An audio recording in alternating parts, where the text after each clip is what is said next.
Hello, District 26. Today we have Gillian Cloud on the podcast.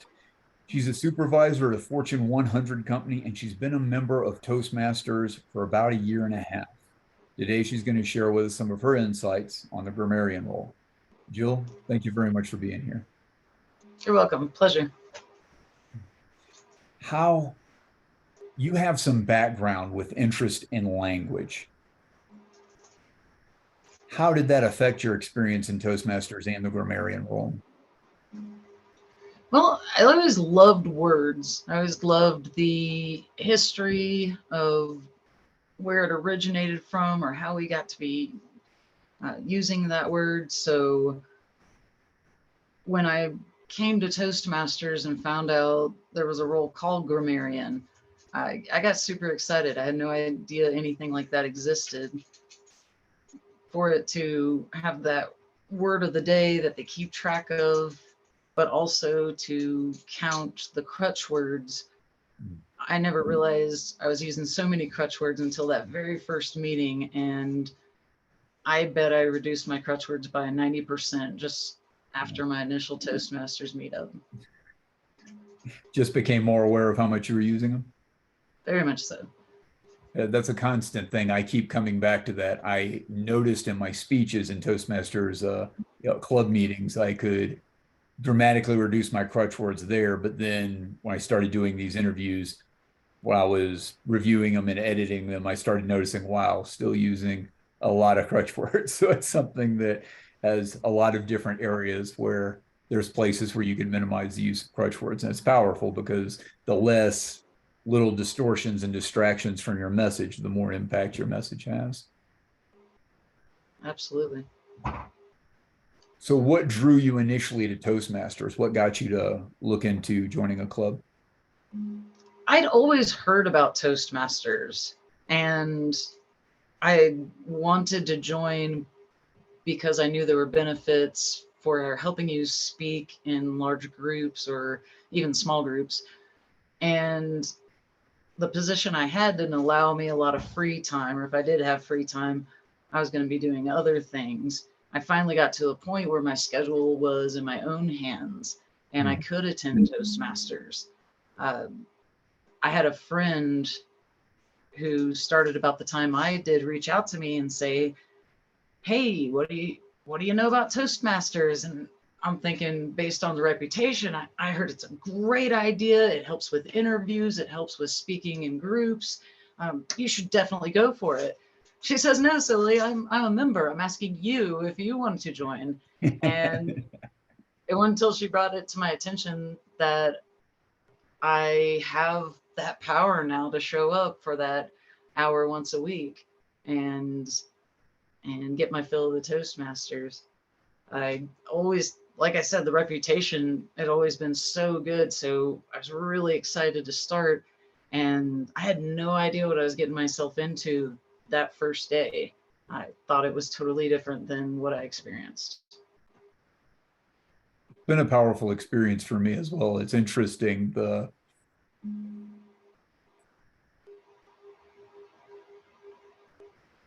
In Toastmasters, when you take on a role, I mean, there's a lot that's built into that. And just getting involved in the club in the first place it's a big step, but it's all these little steps. So it could be getting involved in the club, just showing up to some meetings. That might be a challenge. And then there's participating in roles. And then there's potentially being an officer or maybe completing a path or everything. It's all these little things. And I think everybody, like you said, has heard probably, I mean, who's heard of Toastmasters at all, heard it's beneficial for interviewing or beneficial for public speaking, and it is. But the number of leadership opportunities, the number of different things you can learn in meetings, it's an incredible amount of things you can learn. So it goes a lot more than just public speaking and interviewing. But yeah, absolutely helps those as well. It's very cool how many people get directed to Toastmasters for that. Just I need to work on my interviewing skills. Someone said I should go to a Toastmasters meeting, and they can start there. And if that's all they want, that's cool. Or if they want more, there's a lot more there as well. So what brought you to this interest with words? Is it something like, a good teacher in school or just your family? What got you to where you have that real appreciation for the history and origins of words? Sure. My dad was in the military, so we moved around every 2 or 3 years, and it was new schools. So yes, teachers, not only teachers influencing me, but I had the opportunity to roll the dice again and get a new myriad of potential leaders for me as a child. And definitely had some reading and vocabulary teachers that influenced me and brought words to my attention.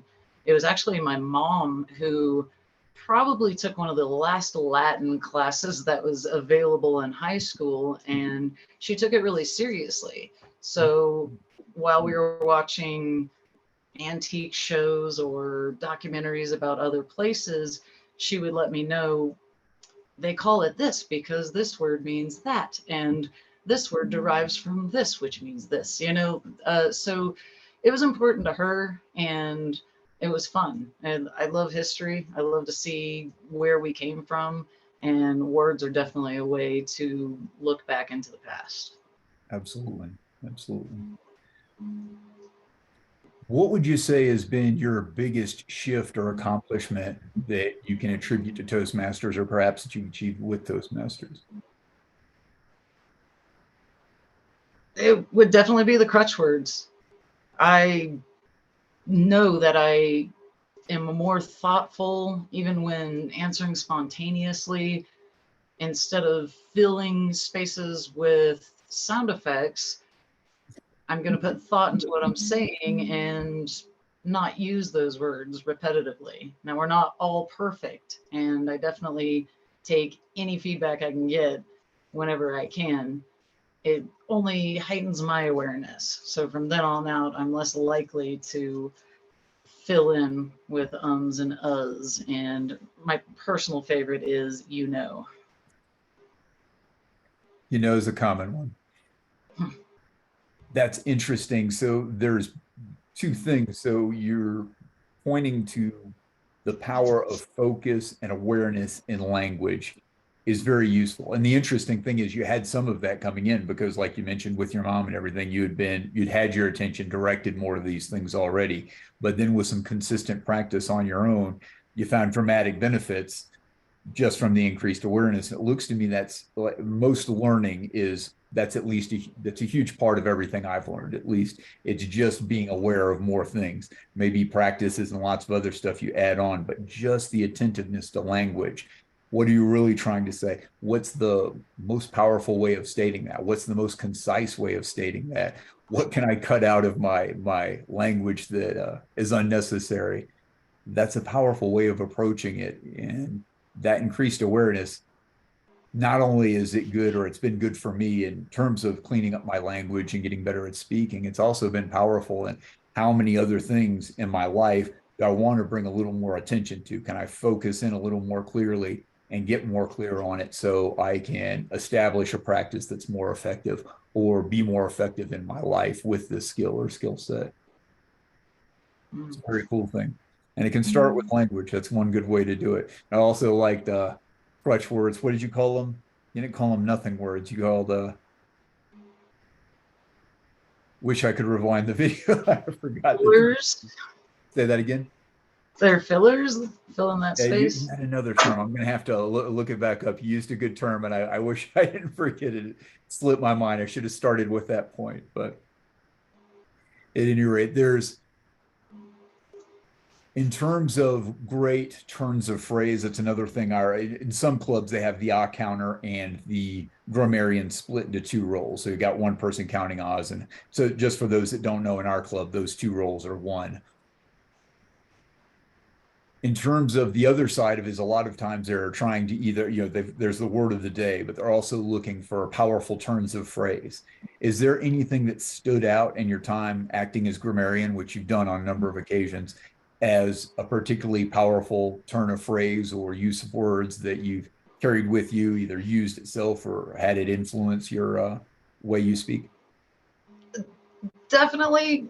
Currently, I haven't retained that memory to give you an exact recount of what occurred. I know, though, that I get great joy out of watching the almost competitive nature of let's utilize this word and use it in all the different variants that it could be, and metaphorically, and especially as it gets across the meeting and time's ticking out, the desperation almost to use that word one more time. It's great fun. It can be a little zany sometimes, but I do love that part of it, seeing who can say it the most times. It is fun, and hearing some off the wall ways where people squeeze in whatever the word of the day is. That's definitely a fun part of meetings. I like the grammarian role for that because you've got sort of the downside. And again, with ours at least, where you've got the grammarian and the odd counter together, you've got the downside or the thing you want to reduce or eliminate, which is the crutch words. But you've also got the plus side where you're looking at good turns of phrase, good use of language, phrases that had particular impact. And you can do that based on the specific words used or just the way the words were delivered. And so you get both pieces. You get the reducing of the things you want to avoid and the amplification or increasing of the things that are serving you well. And that's a really powerful aspect of the grammarian role. Definitely. Is there anything else you wanted to add on the grammarian role, Jim? There's an added benefit. It's not just meeting once a week, if you can. Afterwards, I love the heightened sensitivity I have to speaking correctly, clearly, enunciating. I use speaking a lot in my job, and a lot of people are depending on me to be that leader. And I really feel like it's given me the leg up to earn trust immediately just by tone and confidence. And perhaps subconsciously, they might be more receptive to what I say because I'm not using those fillers and I'm aware of how I'm using my words and making the most of the time I have with them with the best words possible. It definitely helps me in my work life. In my day-to-day life, I do notice I am more listened to and more understood. So it's not just hopping in for a meeting and then everything goes back to normal. That buzz stays with me all week, perhaps until the next Toastmasters meeting. That is very cool. There's the sort of high. I see it sometimes almost like working out. With a lot of times you might not feel like the workout or the exercise or whatever it is.